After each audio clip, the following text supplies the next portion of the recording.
dari kelompok SMP Negeri 16 Kota Pontianak akan mempresentasikan hasil observasi evaluasi pembelajaran. Perkenalkan, nama saya Roli Kusumeri. Saya Afin Nabila. Saya Sarifiani. Saya Nurhaniza. Saya Putri Satriani. Saya Upita Gloria Eli. Selamat menyaksikan. Latar belakang. Penelitian ini dilakukan karena motivasi belajar siswa sangat berpengaruh terhadap keaktifan dan hasil belajar. Dalam pembelajaran teks rekon di kelas 8, masih terdapat siswa yang kurang antusias dan kurang aktif selama proses pembelajaran. Kondisi tersebut menunjukkan perlunya evaluasi untuk mengetahui tingkat motivasi belajar siswa. Oleh karena itu, penelitian ini dilakukan untuk memperoleh gambaran motivasi belajar sebagai dasar perbaikan pembelajaran. Rumusan masalah. Di sini rumusan masalah kelompok kami ada 3. Yang pertama, bagaimana tingkat motivasi belajar siswa di SMP Negeri 16 Pontianak. Lalu yang kedua, faktor-faktor apa saja yang mempengaruhi motivasi belajar siswa di SMP Negeri 16 Pontianak. Lalu yang terakhir, upaya apa yang dapat dilakukan untuk meningkatkan motivasi belajar siswa di SMP Negeri 16 Pontianak. Oke, di sini saya akan menjelaskan tentang landasan teori. Sebelumnya, landasan teori adalah alur logika atau peneraran yang merupakan konsep dan definisi yang disusun secara sistematis. Di sini di landasan teori pelaporan kami, poin pertama itu adalah pengertian motivasi belajar.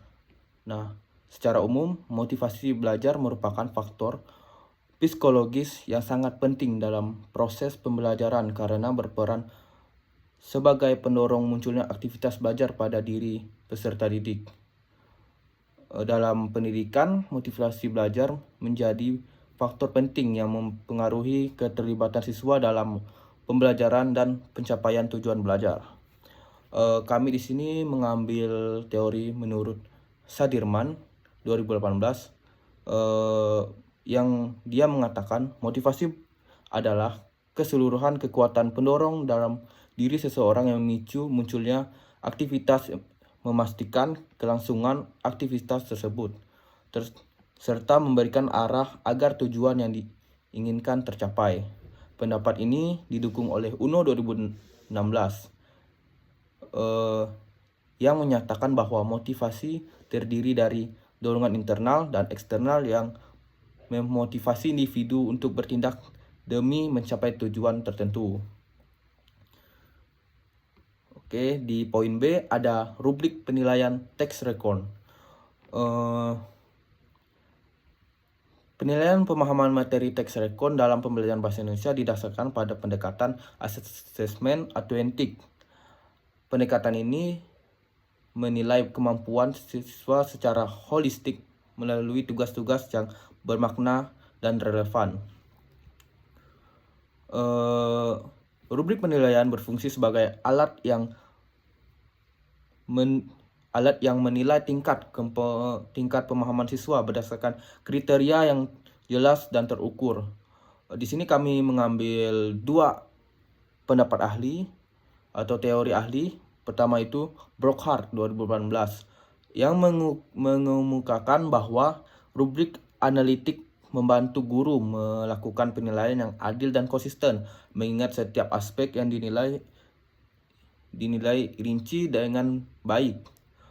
Yang kedua itu menurut Link 2025 juga menegaskan bahwa rubrik tidak hanya berfungsi sebagai alat penilaian akhir, tapi juga sebagai instrumen formatif memberikan umpan balik yang konstruktif sehingga siswa dapat memahami tingkat penguasaan mereka terhadap materi ajar. Oleh karena itu, rubrik sangat relevan untuk menilai pemahaman siswa terhadap materi teks rekon.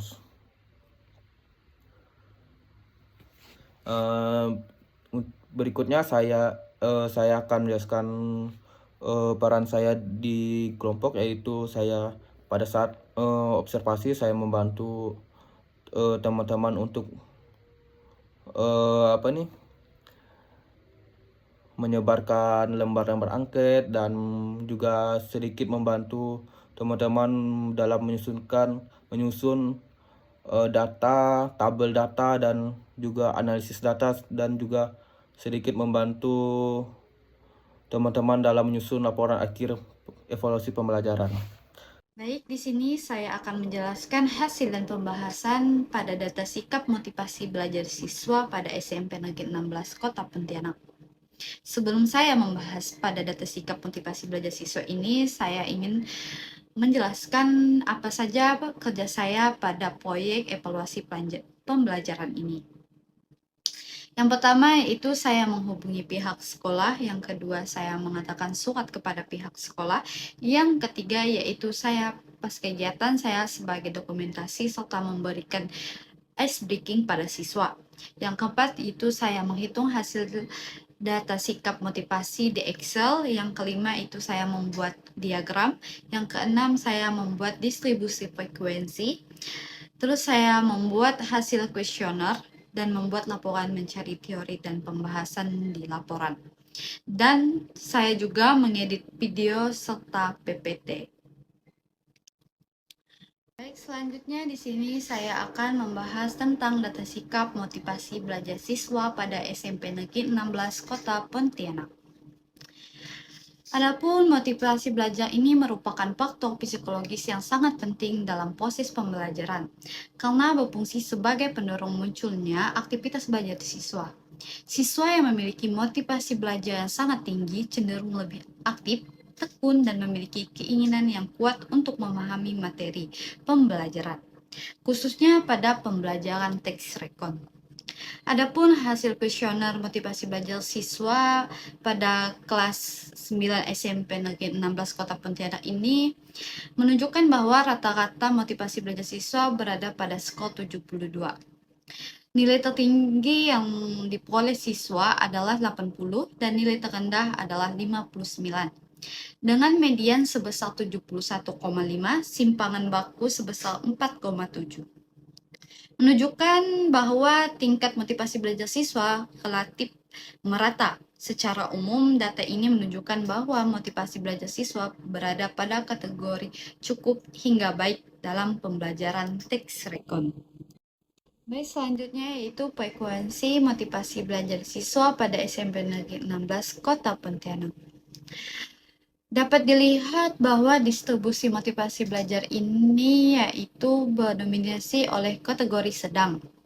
Hal ini ditunjukkan oleh jumlah siswa terbanyak yang berada pada interval nilai 69 sampai 71 dan 72 sampai 74. Masing-masing sebanyak 18 siswa atau 26,47%.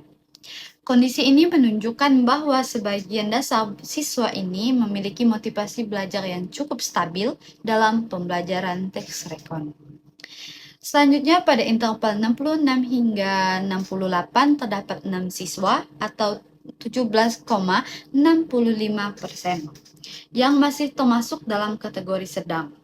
Sementara itu, siswa dengan motivasi belajar tertinggi berada pada interval 75 sampai 77 dan 78 sampai 80 dengan total 8 siswa.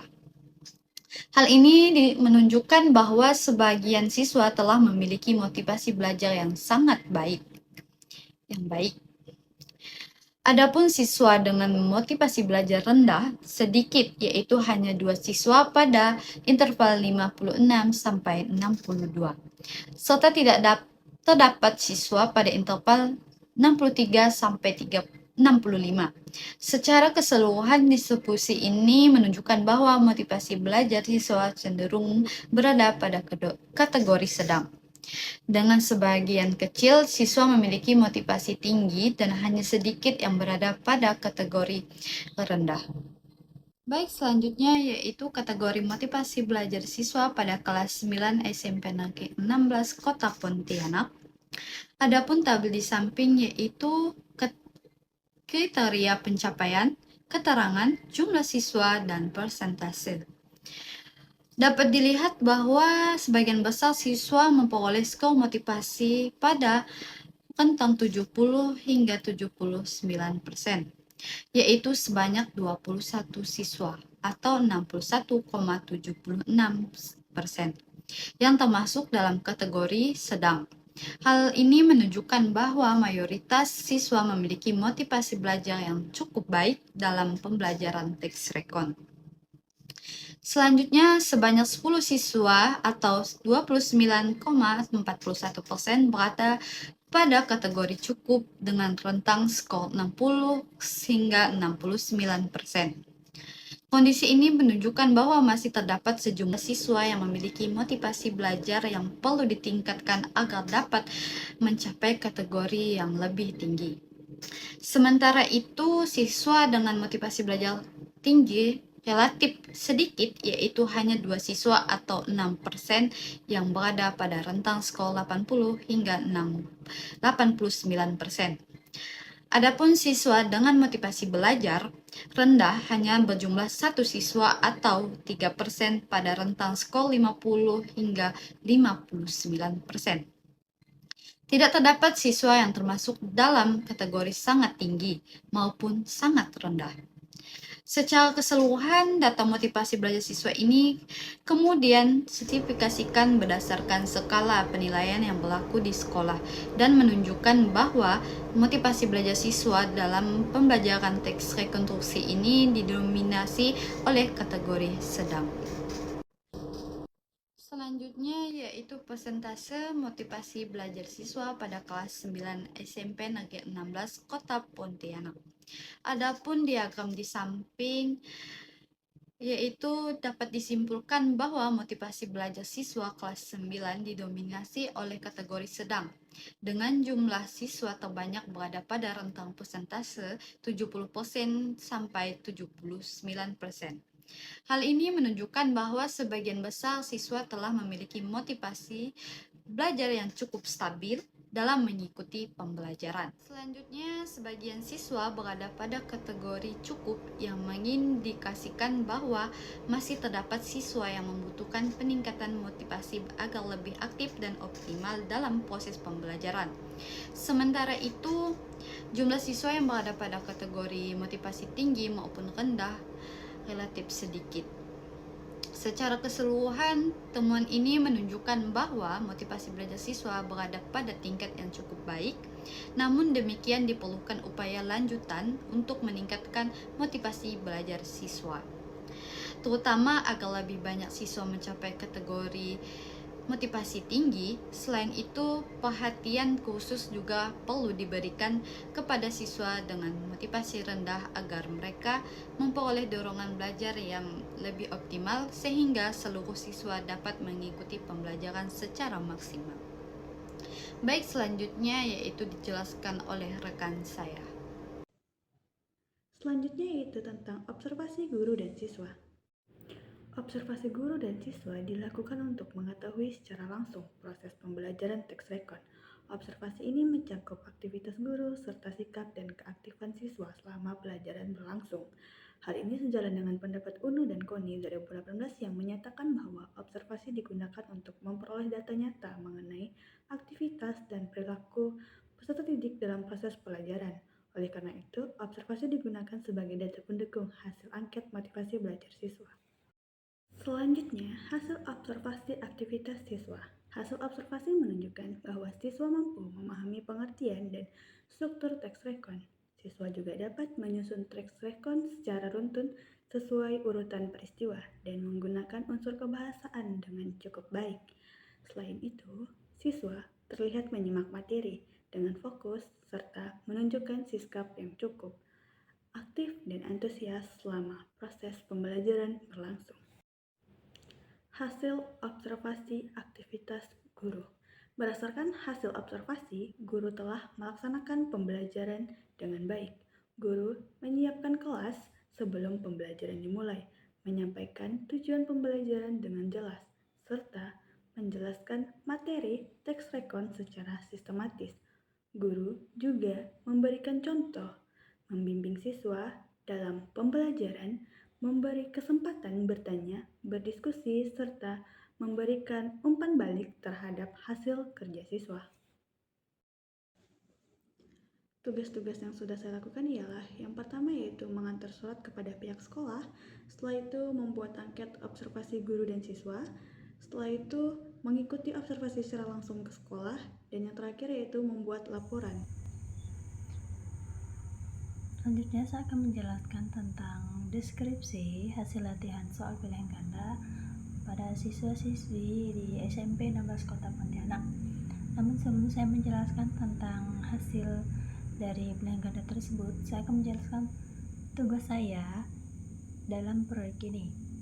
Yang pertama, saya membantu teman saya untuk membuat angket motivasi belajar, dan selanjutnya saya membantu juga mengantarkan surat ke sekolah, dan ketika pelaksanaannya di dalam kelas, saya membantu teman-teman saya membagikan sebaran angket kepada siswa-siswi dan mengajak mereka untuk bermain game sebentar.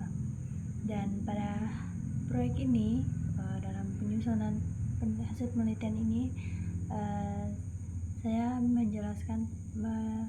mengerjakan tentang deskripsi hasil latihan soal pilihan ganda dari pembuatan data mentahnya seperti tabel hasil soal siswa serta beberapa lagi yang saya buat. Dan selanjutnya dalam poin penting ini saya akan menjelaskan tentang deskripsi hasil latihan soal pilihan ganda pada siswa. Nah, sebelum kita lebih lanjut dan sebelum kita mengupas tentang hasil yang telah didapatkan dari siswa-siswi SMP 16 Kota Pontianak, kita akan melihat secara singkat dulu deskripsi latihan soal pilihan ganda itu seperti apa. Nah, latihan soal pilihan ganda itu merupakan kegiatan belajar yang menggunakan soal dengan beberapa alternatif jawaban, di mana siswa ini dituntut untuk memilih jawaban yang paling tepat atau yang paling benar sesuai dengan materi yang sudah mereka pelajari. Nah, di dalam tujuan latihan soal pilihan ganda ini juga terdapat 3 tujuan. Yang pertama itu adalah untuk mengukur pemahaman siswa terhadap materi, dan yang kedua adalah untuk melatih kecepatan dan ketepatan berpikir siswa, dan yang ketiga adalah membiasakan strategi menjawab soal dengan benar. Berdasarkan hasil soal pilihan ganda yang sudah kami berikan kepada siswa-siswi di SMP 16 Kota Pontianak, hasil statistik menunjukkan bahwa secara umum kemampuan siswa kelas 9 berada pada tingkat cukup hingga baik. Hal ini ditandai dengan adanya nilai rata-rata yaitu 74,4 dan mediannya adalah 80. Hal ini menandakan bahwa sebagian besar siswa telah memahami materi yang diujikan dengan cukup baik. Namun ada selisih yang cukup jauh antara nilai tinggi dan nilai terendah, serta simpangan baku yang cukup besar menunjukkan bahwa kemampuan siswa masih bervariasi dan belum merata. Oleh karena itu, perlu diupayakan tindak lanjut berupa penguatan materi dan bimbingan khusus bagi siswa untuk memperoleh nilai. Selanjutnya, berdasarkan hasil distribusi nilai siswa pada tabel di samping menunjukkan bahwa sebagian besar siswa telah mencapai hasil belajar yang baik hingga sangat baik, dengan 60% siswa berada pada rentang nilai 75 hingga 95. Hal ini menandakan bahwa mayoritas siswa mampu memahami materi dan mengerjakan soal pilihan ganda dengan cukup efektif. Namun demikian, masih terdapat 39% siswa yang berada pada kategori cukup hingga rendah, yang menunjukkan bahwa sebagian siswa masih mengalami kesulitan dalam memahami materi. Oleh karena itu, perlu dilakukan latihan tambahan dan pendampingan belajar agar seluruh siswa dapat meningkat secara merata. Nah, teman-teman bisa melihat tabel kategori kemampuan siswa di samping. Dapat disimpulkan bahwa berdasarkan kategori kemampuan siswa yang Dalam tabel tersebut dapat disimpulkan bahwa besar siswa berada pada kategori tinggi dan sangat tinggi, yaitu sebesar 53%. Hal ini menunjukkan bahwa mayoritas siswa telah memiliki pemahaman yang baik terhadap materi latihan soal pilihan ganda tersebut. Namun, masih terdapat 18% siswa yang berada pada kategori rendah dan sangat rendah, serta 30% siswa pada kategori sedang dan cukup, yang menunjukkan bahwa tidak semua siswa memiliki tingkat pemahaman yang sama. Oleh karena itu, dalam hal ini guru perlu untuk memberikan bimbingan khusus serta penguatan materi dan latihan tambahan lagi bagi siswa dengan kemampuan rendah agar hasil belajar siswa dapat meningkat. Pada poin terakhir tentang deskripsi latihan soal pilihan ganda, saya akan menjelaskan tentang diagram persentase tes kemampuan siswa kelas 9. Nah, teman-teman bisa melihat persentase diagram hasil yang sudah saya buat tentang kemampuan siswa kelas 9. Berdasarkan diagram persentase tes kemampuan siswa kelas 9, dapat disimpulkan bahwa mayoritas siswa telah memiliki kemampuan yang sangat cukup hingga tinggi dalam mengerjakan soal pilihan ganda. Hal ini menunjukkan donimasi kategori tinggi dan sangat tinggi yang mencapai lebih dari separuh jumlah siswa. Namun masih terdapat sebagian siswa yang berada pada kategori sedang, cukup, rendah, dan sangat rendah. Oleh karena itu, guru perlu melakukan tindakan lanjut pembelajaran berupa penguatan materi, latihan tambahan, bimbingan, dan khusus bagi siswa dengan kemampuan rendah dan sangat rendah agar hasil belajar mereka memiliki peningkatan. Dan selanjutnya untuk pembahasan selanjutnya untuk pembahasan berikutnya saya akan serahkan kepada teman. Selanjutnya adalah deskripsi tes nilai akhir, yang dimana tes nilai akhir digunakan untuk mengetahui pencapaian hasil belajar siswa setelah mengikuti seluruh rangkaian pembelajaran. Berdasarkan hasil evaluasi yang diikuti oleh 34 siswa kelas 9, diperoleh gambaran umum mengenai capaian belajar siswa. Sedangkan hasil analisis menunjukkan bahwa nilai rata-rata tes akhir siswa adalah 72, yang menandakan bahwa hasil belajar siswa secara umum berada pada kategori cukup baik. Nilai terendah yang diperoleh siswa adalah 30, sedangkan nilai tertinggi mencapai 100. Hal ini menunjukkan adanya perbedaan capaian hasil belajar antar siswa, sedangkan nilai median sebesar 80, menunjukkan bahwa sebagian besar siswa memperoleh nilai di atas rata-rata. Sementara itu, simpangan baku sebesar 20 menunjukkan adanya variasi hasil belajar yang cukup besar di antara siswa. Lanjut ke slide berikutnya, yaitu tentang distribusi kategori tes nilai akhir. Ini dimana tes nilai akhir siswa menunjukkan adanya variasi capaian hasil belajar sebanyak 10 siswa atau 29,41%, berada pada kategori sangat tinggi dengan rentang nilai 90-100, yang menandakan bahwa siswa tersebut memiliki tingkat penguasaan materi yang sangat baik. Selain itu, jumlah yang sama, yaitu pada 10 siswa mencapai 29,41%, berada pada kategori tinggi dengan rentang nilai 80-89, yang menunjukkan hasil belajar yang baik. Dengan demikian, dapat disimpulkan bahwa sebanyak 20 siswa memperoleh 58,82% telah mencapai kategori tinggi hingga sangat tinggi, sehingga lebih dari separuh siswa mampu mencapai hasil belajar yang cukup optimal. Selanjutnya, pada masing-masing ada 3 siswa, yaitu mencapai 8,82%, berada pada kategori cukup, yaitu pada nilai 70-79, dan rendah pada nilai 60-69. Kondisi ini menunjukkan bahwa sebagian kecil siswa masih berada pada tingkat penguasaan materi yang belum maksimal. Sementara itu, terdapat 8 siswa atau 23,58% yang berada pada kategori sangat rendah dengan nilai di bawah 60. Presentasi ini menunjukkan bahwa hampir seperempat dari jumlah siswa masih mengalami kesulitan dalam mencapai ketuntasan belajar. Yang terakhir adalah presentasi tes nilai kemampuan siswa kelas 9, yang dimana hasil presentasi menunjukkan bahwa hasil belajar siswa didominasi oleh kategori tinggi dan sangat tinggi, masing-masing sebesar 29%. Hal ini menandakan bahwa sebagian besar siswa telah mampu memahami materi pembelajaran dengan baik dan mencapai capaian hasil belajar yang optimal. Meskipun demikian, masih terdapat siswa yang berada pada kategori sangat rendah, yaitu sebesar 24%. Presentasi tersebut menunjukkan bahwa masih ada siswa yang mengalami kesulitan dalam memahami materi pembelajaran sehingga memerlukan perhatian khusus.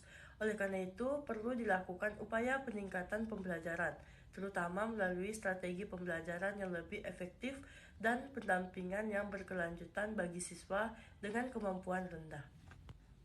Selanjutnya masuk ke lembar nilai akhir siswa, yaitu ada contoh satu, yaitu Salsabila Nur Auliat mendapatkan nilai 10 atau 100. Di tes nilai akhir dan tes kemampuan mengidentifikasi fakta, opini, dan asumsi digunakan untuk mengetahui pencapaian hasil belajar siswa kelas 9 setelah mengikuti pembelajaran. Tes nilai akhir diikuti oleh 34 siswa dan menunjukkan nilai rata-rata sebesar 72, yang menandakan bahwa hasil belajar siswa secara umum berada pada kategori cukup baik. Nilai tertinggi mencapai 100 dan nilai terendahlah 30, dengan median 80 dan simpangan baku 20 yang menunjukkan adanya variasi kemampuan belajar siswa. Capaian hasil belajar siswa tercermin dalam kemampuan mengidentifikasi fakta, opini, dan asumsi. Siswa dengan hasil belajar tinggi dan sangat tinggi umumnya mampu mengenali kalimat fakta yang bersifat objektif dan dapat dibuktikan, serta kalimat opini yang ditandai oleh pendapat pribadi seperti menurut saya dan tampaknya. Namun, sebagian siswa masih mengalami kesulitan dalam membedakan kalimat asumsi yang bersifat dugaan atau perkiraan, terutama pada siswa dengan hasil belajar rendah dan sangat rendah. Secara keseluruhan, kemampuan siswa kelas 9 tergolong cukup baik, tetapi pemahaman terhadap konsep asumsi masih perlu ditingkatkan agar kemampuan memahami teks rekon dan membedakan jenis informasi dapat berkembang secara lebih optimal dan merata. Sekian presentasi dari kelompok kami ucapkan terima kasih.